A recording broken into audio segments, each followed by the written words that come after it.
या बातमीपत्राचे प्रायोजक आहेत pro rich look skin and hair studio. नमस्कार, पोलीस माझा न्यूजच्या बातमीपत्रात आपलं मनापासून स्वागत। आज धनत्रयोदशीच्या सर्वांना खूप खूप शुभेच्छा। पाहूयात काही विशेष घडामोडी।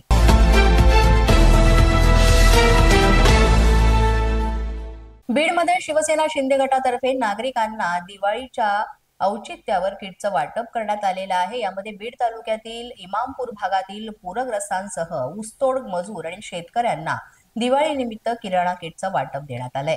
यामध्ये खाद्यपदार्थांसह कपडे, दिवाळीचं साहित्य, फटाके यांचा समावेश आहे। युवा सेनेचे पदाधिकारी बाजीराव चव्हाण आणि महंतांच्या हस्ते या किटचं वाटप करण्यात आलं। यावेळी परिवहन मंत्री प्रताप सरनाईक यांनी व्हिडिओ कॉलद्वारे पूरग्रस्तांशी संवाद साधला आणि सर्वांना दीपावलीच्या शुभेच्छा दिल्या।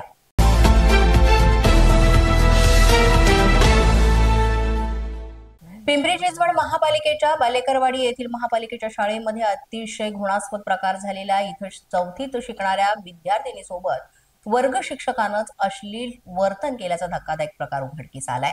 मनोज प्रभाकर धायंजे असं अटक केलेल्या 51 वर्षीय शिक्षकाचं नाव आहे आणि या प्रकरणी पोलिसांनी तत्काळ गुन्हा दाखल करून आरोपी शिक्षक धायंजे याला अटक केली आहे। न्यायालयाने त्याला 2 दिवसांची पोलीस कोठडी सुनावली आहे। पिंपरी चिंचवड पोलीस या प्रकरणाचा अधिक तपास करीत आहेत।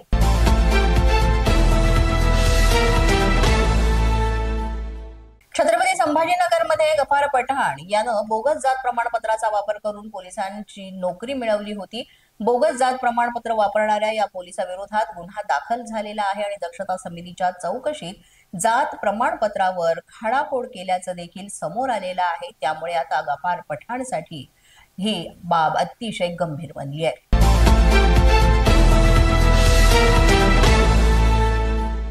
पोलीस माझा न्यूजच्या बातमीपत्रात वेळ झाले का छोट्याशा विश्रांतीची पाहत रहा पोलीस माझा न्यूज। या बातमीपत्राचे प्रायोजक आहेत pro rich look skin and hair studio. विश्रांतीनंतर पुन्हा एकदा पोलीस माझा न्यूजच्या बातमीपत्रात आपलं मनापासून स्वागत।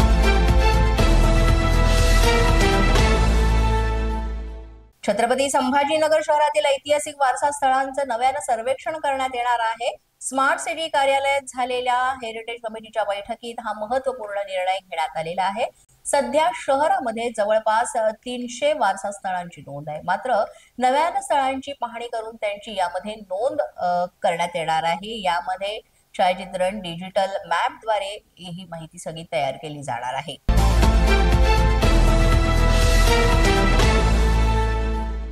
70 ते 75 जणांना पाण्यातून विषबाधा झाल्याची घटना नांदेडमध्ये घडली आहे। नांदेडच्या अर्धापूर तालुक्यातील हा धक्कादायक प्रकार आहे। विहिरीतील पाणी प्यायल्यानं विषबाधा झाली। त्यांना रुग्णालयात उपचारासाठी दाखल केलं असून त्यांच्यावर उपचार सुरू आहे। सध्या सर्वांची प्रकृती ठीक आहे। मात्र अशा पद्धतीनं इथे पाण्यातून विषबाधा झाल्यामुळे नागरिकांमध्ये घबराटीचं वातावरण तयार झालं।